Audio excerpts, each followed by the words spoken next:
같이 기도하겠습니다. 고마우신 하나님, 오늘도 저희 형제 자매님들 한자리에 모여서 하나님께서 우리에게 주신 말씀을 공부하고자 합니다. 이 말씀을 통해서 우리가 성경에 대한 지식뿐만 아니라 그것을 통해서 하나님을 더욱 알아가고 우리 삶 속에 늘 하나님을 생각하며 살아갈 수 있도록 하나님 저희들을 인도하여 주시기를 원합니다. 처음부터 끝나는 시간까지 오직 성령님께서 저희의 모든 것들을 주관하여 주시기를 원하면서 언제나 우리를 사랑하시는 예수님의 이름으로 기도드렸습니다. 아멘. 우리 이제 지난번에 모세오경 끝났고요. 이제 오늘부터는 이제 역사서 여호수아부터 이제 배우도록 하겠습니다. 여호수아서는 다 한번 다 읽어는 보셨죠? 예. 자, 우선 첫 번째 책 제목과 사람 이름에 대해서 좀 같이 먼저 배우려고 하는데요. 히브리어로는 호세아라고 이렇게 부릅니다. 호세아라고. 여기 보시면은 여기 호세아라고 이렇게 되어 있는데요. 그 호세아라는 뜻은 구원이라는 의미를 갖고 있어요. 구원. 그래서 이 호세아라는 이 성경 히브리어를 이제 헬라어에서는 예수스라고 이렇게 번역을 하거든요. 근데 그 예수스는 우리 식으로 이야기를 하면 예수예요. 그래서 이 호세아는 예수님의 이름하고 동일하다라고 보시면 됩니다. 그래서 원래 호세아라고 성경에는 기록되어 있는데 이것을 나중에 모세가 이름을 개명을 시켜줘요. 여호수아라고. 그래서 여기 보시면 에브라임 지파에서는 눈의 아들 호세아라고 불렀다가 민수기 13장 8절에 나중에 모세가 호세아를 여호수아로 불렀더라. 13장 16절. 그래서 이름이 바뀌는 거죠. 여호수아. 그래서 여호수아라는 이름의 뜻은 여호와는 구원이시다라는 의미를 갖고 있어요. 그래서 그럼 이 여호수아라는 책은 성경은 그러면 누가 저작을 했고 또 언제쯤 기록됐는가? 우리가 모세오경 했을 때는 모세오경의 저자가 누구라고 저희가 배웠죠? 모세와 후대에 누군가가 편집을 했다. 왜냐하면 모세의 죽음에 대한 이야기가 있으니까. 자, 저자는 누구냐면 1차적으로는 여호수아예요. 성경에 그 증거가 있습니다. 여호수아 24장 6절에 보시면 여호수아가 이 모든 말씀을 하나님의 율법책에 기록했다라고 기록을 하고 있어요. 그러니까 1차적인 저자는 여호수아가 맞는데 문제점이 있어요. 문제점이 뭐냐면 첫 번째, 여호수아서에 보면 오늘날 또는 이날까지 또는 오늘날까지라는 표현들이 있거든요. 여러 군데가 등장하고 있습니다. 그러면 이 오늘날까지라는 표현은 사실은 여호수아 이후에 있었던 이야기를 이야기하고 있는 거예요. 그러니까 누군가가 그 여호수아가 과거에 있었던 사건을 기록을 하면서 그것이 오늘날까지 이렇게 내려오고 있다. 이런 표현을 하는 거거든요. 그래서 여기 적어드렸는데 여호수아 죽은 이후에 발생된 기록들이 여기 안에 기록되어 있어요. 여호수아에도. 첫 번째는 여호수아의 죽음과 장례에 대해서 24장 29절에서 31절에 기록하고 있어요. 그리고 두 번째는 그 온니엘 아시죠? 사사. 온니엘이 기럇 아르바라라는 이 땅을 정복하는 내용이 있는데 그 내용은 실제적으로 언제냐면 온니엘은 여호수아 이후 사람이거든요. 그래서 동일한 내용이 사사기 1장 9절에서 15절에 기록이 되어 있어요. 또 하나는 단지파가 북쪽으로 이동했다라는 내용이 19장 47절에 나오는데 이것도 단지파가 언제 북쪽으로 이동을 하냐면 실제적으로는 사사시대에 북쪽으로 이동을 하거든요. 그러니까 이런 것들을 봤을 때 여호수아가 기록을 했지만 여호수아 죽은 이후에 이러한 여러 가지 것들을 기록한 것을 봤을 때 여호수아 시대에 1차적으로 여호수아가 기록을 했고 후대에 누군지는 모르지만 후대에 누군가가 편집을 했다라는 것이 학계 정설입니다. 그러면 여기서 이 후대의 편집이 이제 누구냐 이런 여러 가지 이야기들이 있는데 전통적으로 이 유대 랍비들은 그 아론의 아들이었던 엘르아살이 기록을 했고 이 여호수아서에 보면 엘르아살에 대한 죽음에 대한 이야기도 있어요. 그러면 그 엘르아살의 죽음에 대한 이야기를 누가 기록했을까? 비느하스가 기록을 했다라고 이게 유대 랍비들은 보통 그렇게 이야기를 합니다. 또 뭐 좀 복잡하지만 해리슨이라는 학자 같은 경우는 사무엘이 기록을 했다. 뭐 이렇게 이야기도 하고, 또 어떤 학자 같은 경우는 다윗 시대에 이것이 최종적으로 편집이 됐다라고 이야기를 해요. 왜 다윗 시대라고 얘기하면 여호수아 16장 10절에 보시면 게셀 지역이라는 그 내용이 나오거든요. 근데 이 게셀이 오늘날까지는 아직 정복되지 않았다라는 의미로 써놨어요.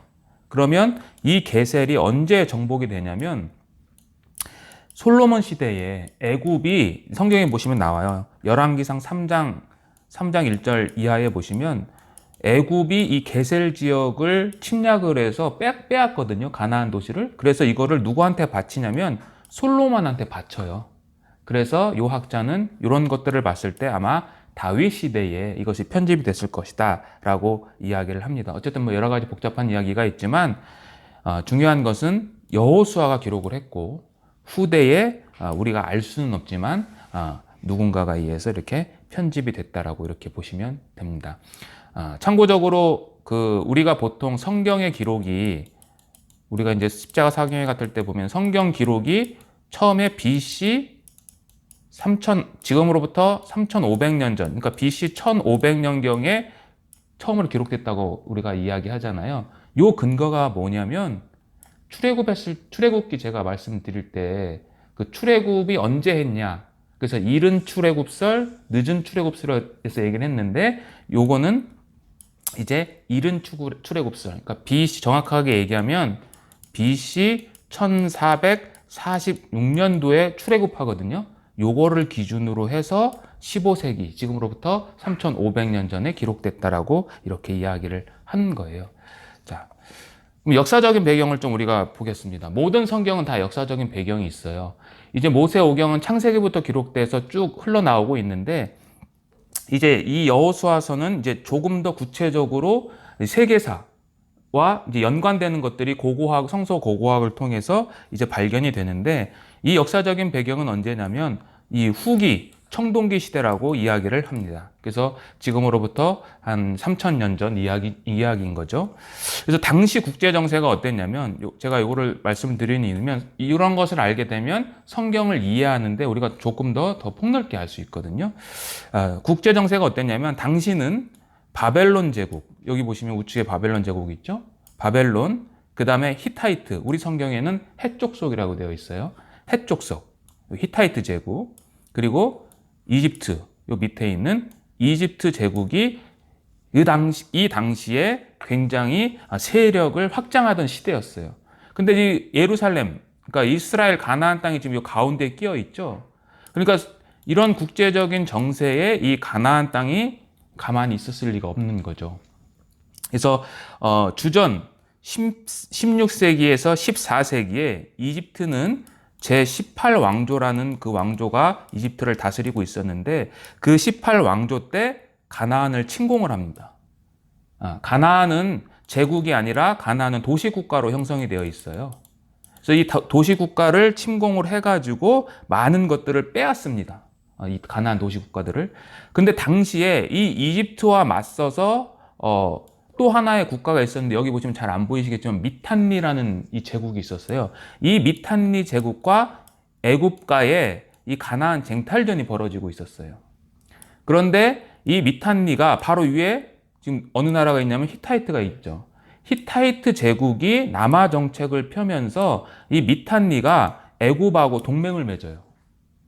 그래서 이 이집트가 가나안 지역 세력에 더욱더 힘을 장악할 수 있는 계기가 되는데, 이 이후에 그러니까 이 18왕조 마지막 말기 때에 가나안에 대한 이 애굽의 세력이 약화되는 이유가 그 당시 파라오였던 아멘호텝 3세 그리고 그의 아들이었던 아멘호텝 4세 때 이 군사 정책, 그러니까 외교 정책에 대해서 별로 신경을 안 써요, 이집트에서. 그래서 어떠한 일에 신경을 쓰냐면 종교개혁, 그 당시 이제 애굽의 종교개혁에 대해서 조금 더 심취를 해서 수도도 옮기고 그러거든요. 그래서 내부적인 문제에 집중하다 보니까 이 가나안에 대한 군사적인 세력을 약화됐어요. 별로 신경을 안 쓰니까. 그러니까 그 약화된 틈을 타서 사실은 누가 들어간 거냐면은 여호수아가 이제 이끌고 가나안 전쟁을 하러 들어가는 거예요. 그러니까 이런 것들을 볼 때 뭐냐면 국제 정세 역시 우리가 뭐 믿음으로서 다 아시는 이야기겠지만 이 국제 정세 역시 하나님의 주권 하에 움직인다는 것을 우리가 알 수 있어요. 그러니까 두 번째는 뭐냐면 아마르나 서신이라는 것이 발굴이 됐어요. 이집트 나일강 주변에서. 근데 여기에는 350개의 이제 문서들이 발견이 됐는데 대부분이 편지였어요. 어떤 편지냐? 가나안에 있는 도시 국가들의 왕들이 자기를 지배하고 있는 이집트 파라오에게, 아멘호텝에게 이제 자기 이 도시 국가 내에서 여러 가지 문제가 생기고 위협이 생겼어요. 그래서 그거를 좀 도와달라고 하는 편지가 발견이 된 거예요.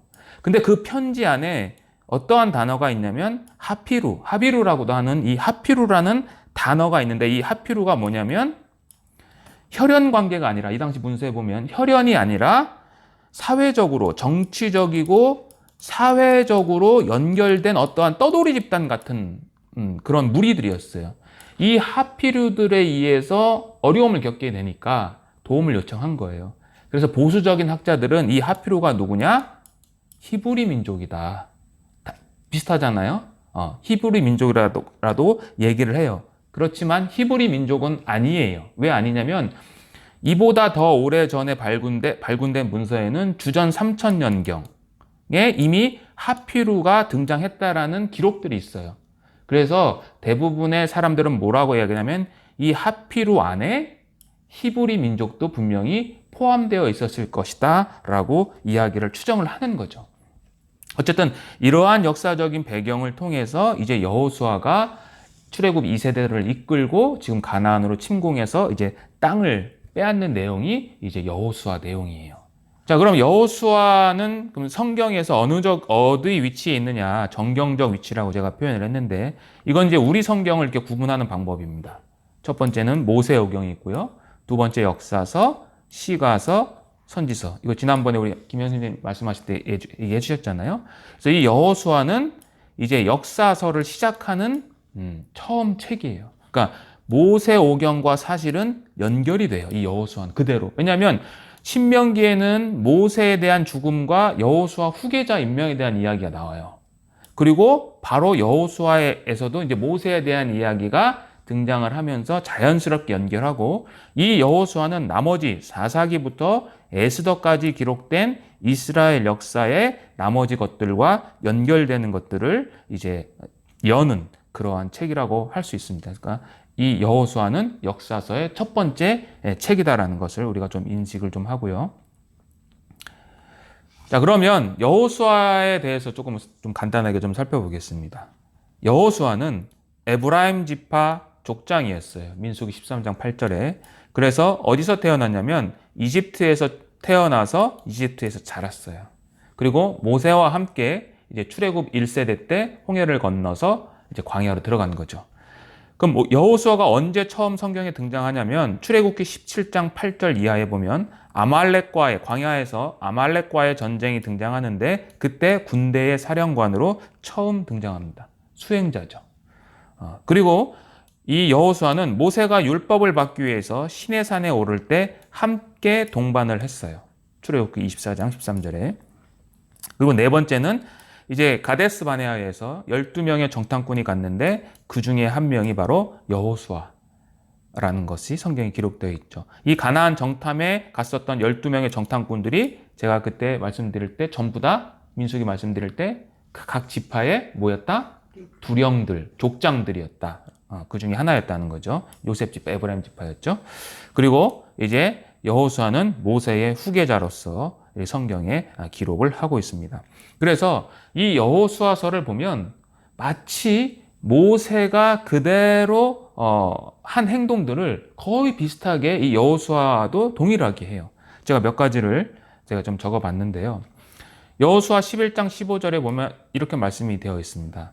여호와께서 그의 종 모세에게 명령하신 것을 모세는 여호수아에게 명령했고 여호수아는 그대로 행하여 여호와께서 모세에게 명하신 모든 것을 하나도 행하지 아니한 것이 없다라고 되어 있죠. 그러니까 하나님께서 말씀하신 것을 모세는 행했고 그 모세가 그 말씀을 여호수아에게 명령을 했고 여호수아는 그대로 했다라는 거죠.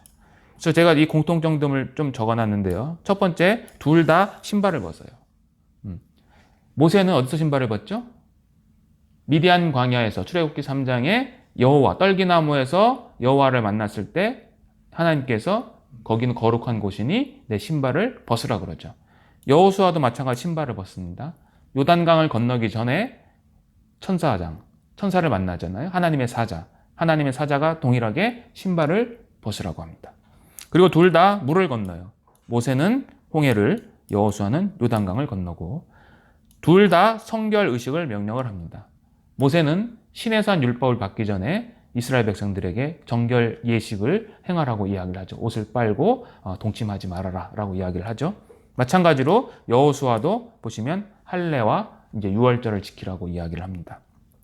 그리고 둘 다 백성들의 죄에 대해서 중보를 하고요. 또 전쟁에 나갔을 때 손을 들어 올립니다. 그리고 율법을 돌에 둘 다 새기고요.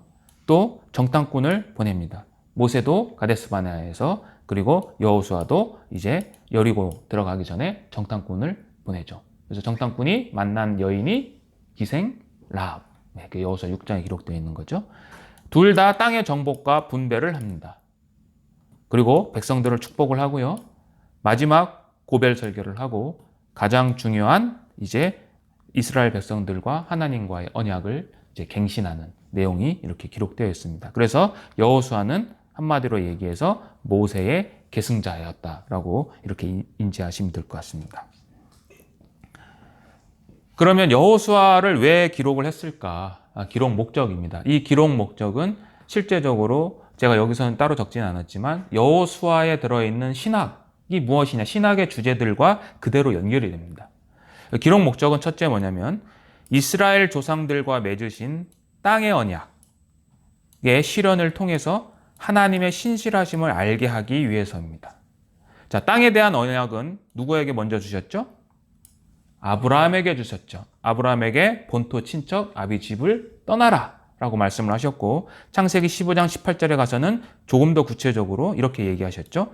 여호와께서 아브라함과 더불어 언약을 세워 이르시되 내가 이 땅을 내 자손에게 주겠다라고 이야기를 해요. 근데 아브라함에게는 이거 외에도 뭐 15장 18절 21 이 구절 말고도 17장 8절 또 22장 17절 해서 여러 번 이 땅을 주겠다라는 예언을 해요. 아브라함에게만 주신 것이 아니라 아브라함의 아들이었던 이삭에게도 땅에 대한 약속을 창세기 26장에 가서 하십니다. 그리고 이삭의 아들이었던 야곱도 땅에 대한 약속을 창세기 28장에 가면 또 땅에 대한 약속 35장에 가면 12절에도 땅에 대한 약속을 하세요. 그러니까 이스라엘 조상들과 맺으신 땅 언약이에요. 하나님께 언약을 맺으셨어요. 그리고 그 언약을 이제 하나님께서 신실하게 행하시는 건데요. 여호수아 1장 2절에 보면 하나님께서 그 땅으로 가라라고 말씀하세요. 그리고 1장 6절에 보면 땅을 차지하게 되거든 이라고 이렇게 또 말씀을 하세요. 자, 오경의 저자가 지금 모세거든요. 그럼 모세도 하나님께서 부르심을 받을 때 어떻게 부르심을 받냐면 이건 출애굽기 한번 찾아보세요. 성경 출애굽기 3장 보세요.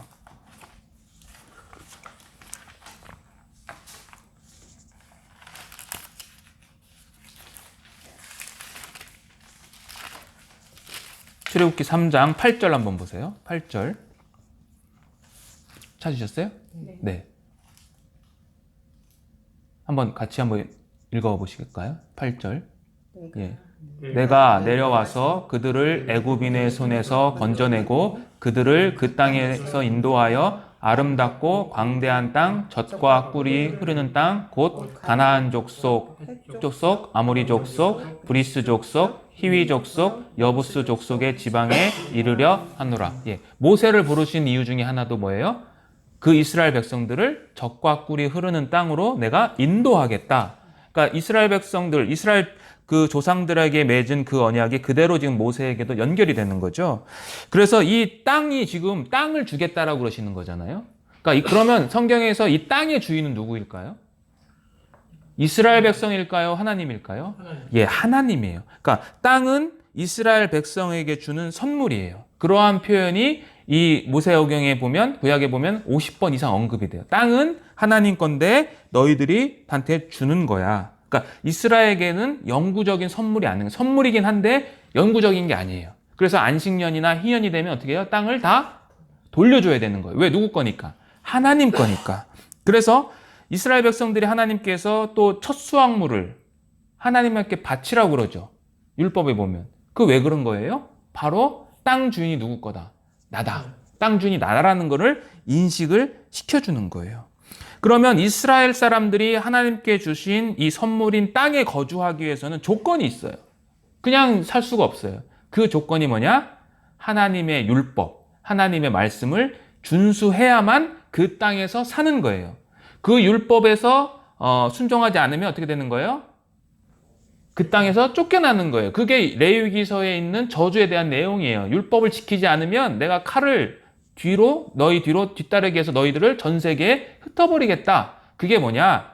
그냥 이스라엘 백성들 불순종했으니까 쫓아낸다. 그게 아니라 내가 너희들한테 준 이 언약인 땅, 그 땅에서 너희들이 살지 못한다는 것은 결국 하나님과 너와의 관계가 어떻게 된다? 끊어진다라는 것을 의미하는 거예요. 그래서 땅을 이제 나중에 여호수아에도 이제 보시겠지만 땅을 이제 정복을 한 다음에 땅을 제비뽑기 하거든요. 제비뽑기 하는 것은 하나님의 주권을 강조하는 거예요. 누가 뽑힐지 모르는 거잖아요. 그러니까 하나님의 주권을 강조하고, 그래서 이 여호수아에서는 12장, 13장부터 여호수아가 1장에서 26장이거든요. 근데 13장부터 21장, 총 9장이 각 지파의 땅 분배하는 이야기예요. 한번 읽어보시면 아시겠지만 그냥 너무 지루한 이야기예요. 근데 왜 이렇게 장황하게 거의 3분의 1 이상을 기록을 했냐? 여호수아가 그만큼 땅 언약에 대한 중요한 것, 하나님이 그 말씀대로 너희들한테 이루게 하셨다, 하나님이 신실하시다라는 것을 이 여호수아가 이야기를 하는 거죠. 자, 그래서 여호수아 21장 43절에 보면 하나님께서 그 땅으로 가고 그 땅을 차지하게 될 거야 라고 했는데, 하나님이 그 말씀대로 이스라엘 백성들에게 언약을 지키셔서 주리라 하신 온 땅을 어떻게 했다고요? 다 주셨다. 예, 다 주셨다라고 성경은 이야기를 하고 있는 거예요. 이게 첫 번째 목적이에요. 하나님의 신실하심. 자, 두 번째는 뭐냐면 땅 언약을 통한 안식인데요. 이것은 무슨 얘기냐면 여호수아 1장 15절에 보면 이렇게 말씀을 하고 있어요. 그들도 너희 하나님 여호와께서 주시는 땅을 얻게 되거든. 개역 한글에 이렇게 되어 있거든요. 그러니까 땅을 얻게 될 거야 라고 했는데, 아까 좀 전에 보신 말씀과 또 이 말씀을 보면 땅을 주셨어요. 땅을 주셨는데 어떻게 이야기를 하시냐면, 이제는 너희의 하나님 여호와께서 이미 말씀하신 대로 너희 형제에게 뭘 줬다? 안식을 주셨다. 이거는 토지적인 개념인 거죠. 자, 왜냐면 가나안 족속들을 다 지금 물리치고 그 땅에 이제 평화롭게 안주하고 있기 때문에 안식을 주셨다라고 이야기를 하는 거예요. 그런데 이 안식이 실제적으로 이 여호수아에서는 다 몰아내질 못해요. 좀 남겨놓습니다. 그럼 이 안식이 참된 안식이 아니다라는 얘기가 어디에 있냐면 히브리서에 가면 있어요. 히브리서 4장 8절 한번 가보세요. 신약성경.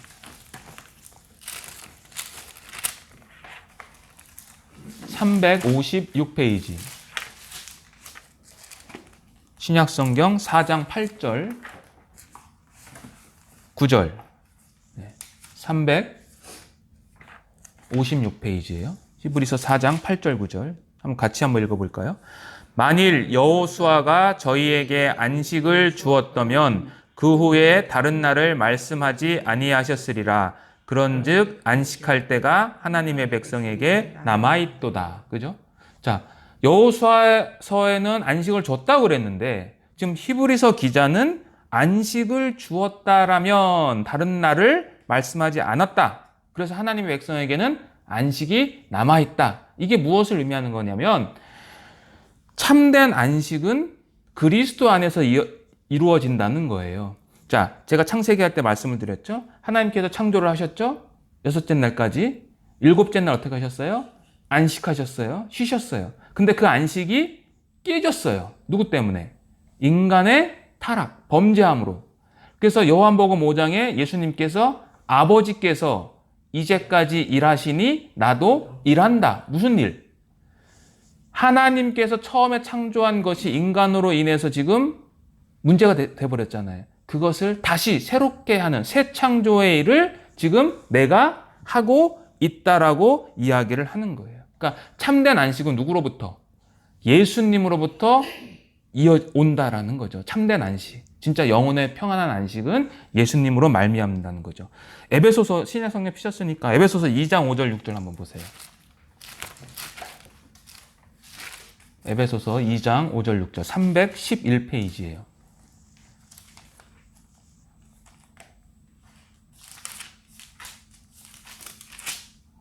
에베소서 2장 5절 6절 같이 한번 읽어보겠습니다. 허물로 죽은 우리를 그리스도와 함께 살리셨고 너희가 은혜로 구원을 얻은 것이라. 또 함께 일으키사 그리스도 예수 안에서 함께 하늘에 앉히시니. 여기서 앉혔다는 것이 안식이죠. 자, 우리가 하나님의 은혜로 말미암아 우리가 구원을 받았는데 그걸 어떻게 표현했느냐? 전반전에는 그리스도와 함께 어떻게 했다고? 살리셨고, 그리고 함께 일으키셨고, 그리고 함께 하늘에 앉혔다라고 하는 거예요. 함께 살렸다는 것은 예수님과 함께 부활을 했고, 함께 일으키셨다는 것은 예수님과 함께 승천을 한 거고, 함께 하늘에 앉았다라는 것은 예수님과 함께 보좌에 지금 우리가 앉아 있다는 거예요. 근데 예수님이 보좌에, 어느 보좌에 지금 앉아 있어요? 히브리서 1장 가보세요.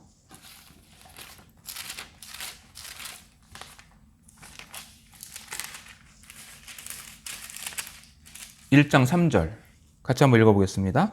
죄를 정결하게 하는 일을 하시고 높은 곳에 계신 지극히 크신 이의 어디에 앉아있다? 우편에 앉아있다. 그러니까 예수 그리스도가 죄를 정결케 하는 일을 하시고 승천하셔서 어디에 계시다고요? 하늘에 계신데 하나님의 우편에. 그러면 에베소서 2장에 그리스도와 함께 앉혔다고 하는 것은 우리도 지금 어디 있다라는 거예요. 에베소서 기자의 말로 바울에 의하면 하나님 우편에 우리가 지금 함께 있다라는 거예요. 앉아 있다라는 거예요. 그러니까 참된 안식은 예수님으로 말미암아 이루어진다라는 것이 이 여호수아서의 신학 중에 기록 목적 중에 하나인 거고 그것이 우리에게 결국 영적으로 이러한 의미를 준다는 거죠. 자, 두 번째는 가나안 땅의 정복 과정과 지파별 분배된 땅을 설명하기 위해서예요. 이거는 제가 나중에 또 말씀을 드릴게요. 세 번째는 전쟁의 승리는 그들이 전투력이 강해서 전략이 좋아서 그런 것이 아니라 오직 하나님의 율법에 순종했을 때 승리한다라는 것을 알려주기 위해서예요. 그래서 이 가나안 입성 후 가나안 땅에 들어가잖아요. 요단강에 들어가서 첫 번째 한 일이 뭐냐면 전쟁을 해야 되는데 첫 번째 명령한 게 뭐냐면 하나님께서 거룩을 명령하세요. 그게 바로 할례와 유월절. 이스라엘 백성들에게는 여호수아는 첫 번째 명령이 신발을 벗으라라는 거예요.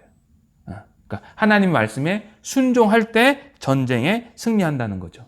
그리고 가나안 입성 후 첫 번째 전투가 어떤 전투냐면 여리고성 전투예요. 여리고성 전투가 어떻게 이겼어요? 하루에 한 바퀴, 마지막 날 7바퀴, 총 13바퀴. 아무것도 안 했어요. 그러니까 처음 전쟁도 말씀에 순종하면 승리한다. 이 여리고 성터가 발견이 됐는데 엄청난 성이에요, 이게. 근데 그게 무너졌다라는 것은 결국 하나님께서 모든 것을 하신다라는 것을 우리에게 알려주는 거죠.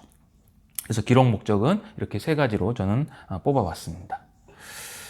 자, 그럼 이제 구체적으로 여호수아가 어떻게 구조가 되어 있느냐, 이 성경이. 저는 구조를 이제 두 개로 봤는데요. 처음에는 이렇게 네 개로 나누는 구조입니다. 첫 번째는 전쟁을 준비합니다. 그래서 1장에서 5장까지고, 그 다음에는 이제 정복 전쟁을 합니다. 그게 6장부터 12장까지 기록되어 있어요. 그래서 이 정복 전쟁은 세분하면 6장에서 8장은 중부 지역을 먼저 칩니다. 그게 여리고와 아이성이에요. 그리고 9장에서 10장은 남부 지방을 이제 공략을 합니다. 그때 나오는 이야기가 이제 기브온, 태양이 멈춘 이야기, 그 다음에 아모리 5왕에 대한 정복 이야기가 나오고요. 그리고 11장, 12장에는 북부 하솔 왕과 그 연합군 메롬 전투라고 하거든요. 그 전투의 이야기를 해서 정복에 대한 전쟁 이야기를 쭉 합니다. 그리고 나서 땅을 분배해요. 제가 아까 말씀드린 것처럼 아주 긴 장에 걸쳐서 이제 땅 분배에 대한 이야기를 합니다. 그리고 마지막으로 이제 여호수아가 고벨 설교를 하는 거예요. 고벨 설교의 장소는 첫 번째는 실로에서 하고요. 그 다음에 두 번째는 세겜 땅에서 이제 고벨 설교하고 이스라엘 백성들과 언약 갱신을 다시 체결하고 거기서 이제 여호수아가 죽는 이야기 끝납니다. 그러니까 전쟁을 준비하고 전쟁하고 땅을 분배하고 마지막 설교, 유언 이렇게 이야기가 기록되어 있는 거예요. 이거를 뭐 두 개로 나누면 정복과 분배 이렇게 생각하셔도 되고요. 이렇게 네 단계의 구조로 되어 있고요. 또 하나의 구조는 이렇게 제가 구조를 잡아봤는데 이건 제가 한 게 아니라 이 코르바드라고 하는 이 학자가 이렇게 제시한 거를 제가 인용을 한 겁니다. 여기 보시면 가나안의 입성, 정복, 분배, 미래 아까 그거하고 똑같죠. 똑같은데 여기서 중요한 것은 뭐냐면 주도권이에요. 주도권. 그러니까 입성부터 시작해서 분배까지는 전부 다 하나님께서 여호수아에게 요단을 건너고 여리고를 취하고 땅을 나누라고 말씀하세요. 그런데 마지막 여호수아의 고벨 설교에 가서는 하나님이 등장하지 않고 여호수아가 이스라엘 백성들에게 여호와만 섬기라라고 이야기를 합니다. 그래서 핵심 단어예요, 이게. 이 히브리어로 이렇게 되어 있거든요. 1장 2절에 건너라. 그 다음에 아바르라고 하거든요. 취하라, 라카드, 나누라, 할라크, 섬기라, 아바드. 여기 보시면 히브리어 단어들도 사실은 비슷비슷한 단어들이에요. 아바르, 아바드 뭐 이런 식으로 해서 어쨌든 이러한 동사들을 통해서 4개의 동사들을 통해서 이렇게 성경을 구분할 수 있는 거죠. 그래서 여호수아 전체에 단락에서 이 섬겨라, 여기 보면 마지막으로 섬기라고 했는데 이 섬기라는 단어는 총 15번이 등장을 해서 하나님만 섬기라는 것을 계속해서 강조를 합니다. 그래서 여호수아 전체 구조는 하나님이 베푸신 3가지 은혜, 즉 요단을 건너게 하시고 그 다음에 땅을 정복하게 하시고 그 다음에 땅을 분배하게 하신 하나님에 대한 은혜에 감격을 해서 오직 하나님만 섬겨라 라는 것으로 이제 권면하는 여호수아의 설교라고도 볼 수 있는 거예요. 이러한 구조를 갖고 있습니다. 이렇게 보시면 좀 여호수아 이제 읽으실 때 아마 큰 도움이 되실 겁니다. 자, 그러면 이 여호수아에서 핵심 장소가 있어요. 핵심 장소. 여기 우측에 보시면 뭐 요단강, 길갈, 여리고성, 그 다음에 아이성, 기브온, 메론물가 이런 것들을 많이 들어보셨을 거예요. 가장 우리에게 여호수아 하면 가장 많이 뜨는 장소가 저는 요단강과 여리고일 거예요. 그죠? 그런데 이 여호수아서의 핵심 장소는 어디냐면 세겜이에요. 세겜이 핵심 장소예요. 왜 세겜이 핵심 장소냐면 이 세겜 땅에서 이 여호수아가 이스라엘 백성들과 언약을 체결하는 거예요. 제가 아까 요 뒷장에서 그 전장에 말씀드렸잖아요. 한 번은 실로에서 두 번째는 세겜에서. 그래서 세겜 언약이 굉장히 중요한 여호수아서는 굉장히 중요한 장소예요. 그래서 이 모세오경에는 총 3가지의 언약이 있어요. 모세오경에는 첫 번째는 창세기에 기록된 족장 언약, 아브라함과 야곱과 이삭에게 맺으신 족장 언약이 있어요. 그리고 출애굽기에서부터 민수기로부터 신명기까지는 시내산 모세에 의한 시내산 언약이 기록되어 있어요. 그리고 신명기에는 죄송합니다. 이거 출애굽기에서 민수기까지예요. 출애굽기, 레위기, 민수기. 신명기에는 모세가 마지막 모압 평지에서 맺는 모압 언약이 기록되어 있어요. 모세오경에는 이렇게 되어 있어요. 그러니까 여호수아에서는 세겜 언약이 기록되어 있어요. 그래서 여호수아 8장 한번 가보세요.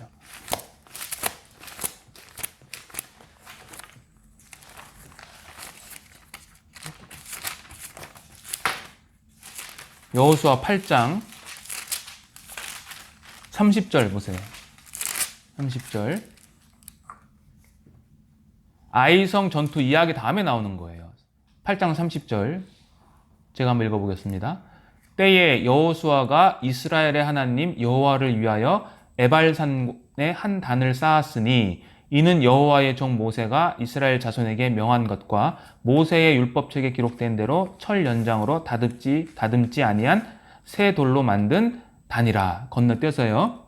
34절에 보시면 그 후에 여호수아가 무릇 율법책에 기록된 대로 축복과 저주하는 율법의 모든 말씀을 낭독하였으니 모세의 명한 것은 여호수아가 이스라엘 온 회중과 여인과 아이와 그들 중에 동거하는 객들 앞에 낭독하지 아니한 말이 하나도 없었더라. 요 지금 언약을 체결한 장소가 지금 세겜이라고는 안 나오는데 두 산이 나오거든요. 여기에 하나는 에발산, 하나는 그리심산. 요게 세겜 땅에 있어요. 세겜을 가운데 두고 북쪽으로 남쪽으로 이 그리심산과 에발산.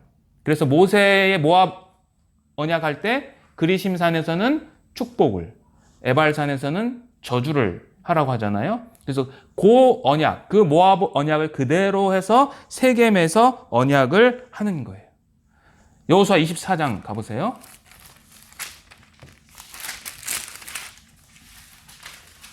24장 1절 보세요. 1절에 여호수아가 이스라엘 모든 지파를 세겜에 모으고, 그래서 24장은 전체적으로 세겜에서 언약을 세우는 거예요. 마찬가지로 에발산과 그리심산을 양쪽으로 두고요. 그래서 에발산이 조금 더 높아요.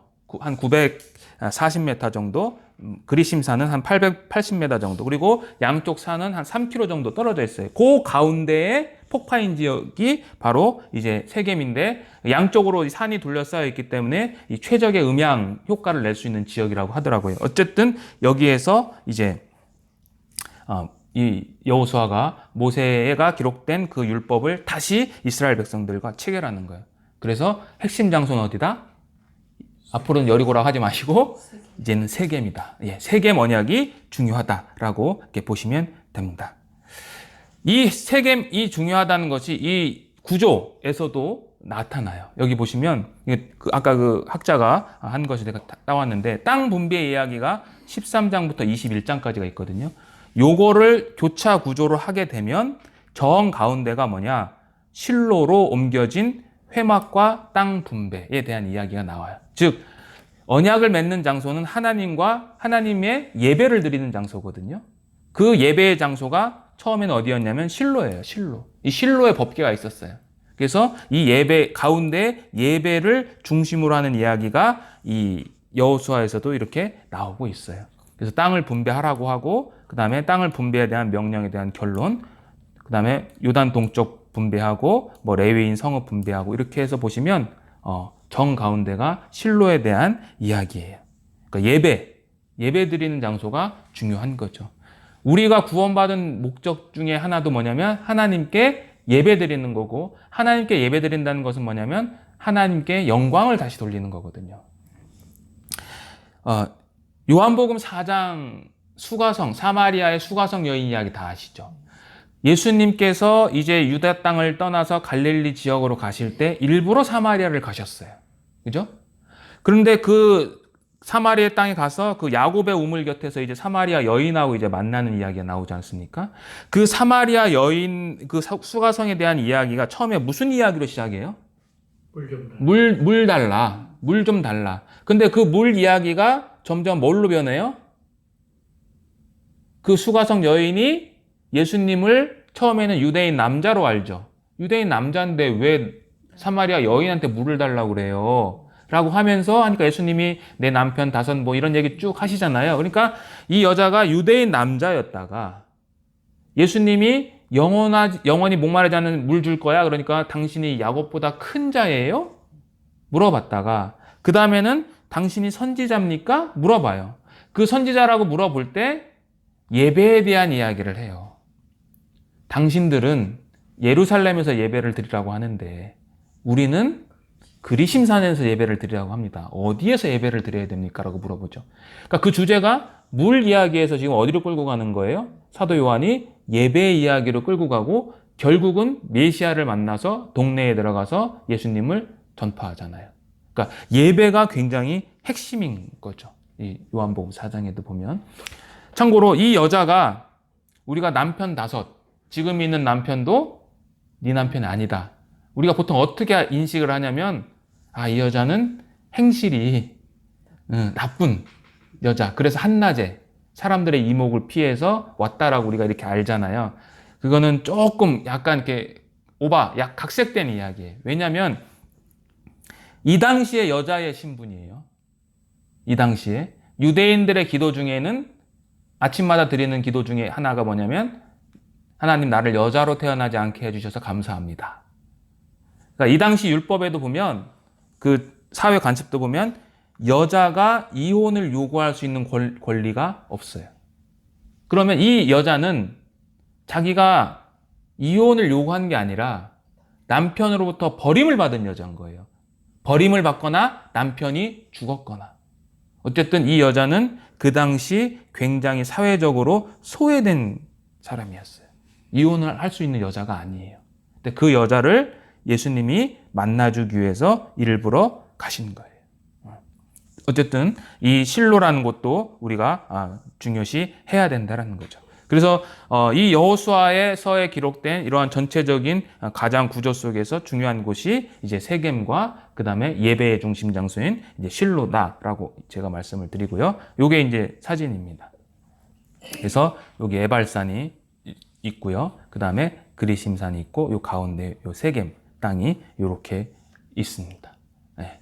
그래서 오늘은 여기까지 대체적인 어떤 계략을 좀 살펴봤고요. 다음 시간에는 이제 여호수아에 기록된 내용들을 1장부터 시작해서 24장까지 쭉 훑어보는 시간을 갖도록 하겠습니다. 오늘 여기까지 하겠습니다. 예, 기도하고 마치겠습니다. 네. 하나님 감사합니다. 오늘 여호수아서에 대해서 우리가 잠시 살펴보았습니다. 정말 하나님께서 이스라엘 백성들에게 약속하신 그 땅을 하나님께서 여호수아를 통해서 허락하셨고, 그리고 그 허락하신 목적은 우리가 하나님 앞에 예배드린다는 것을 우리가 알 수 있었습니다. 하나님 아버지, 우리들도 하나님께 더욱 가까이 가고 그 하나님을 온전히 예배할 수 있는 그러한 사람들이 될 수 있도록 모든 걸음을 인도하시고 도와주시기를 간절히 부탁드리면서 언제나 우리를 사랑하시는 예수님의 이름으로 기도드렸습니다. 아멘.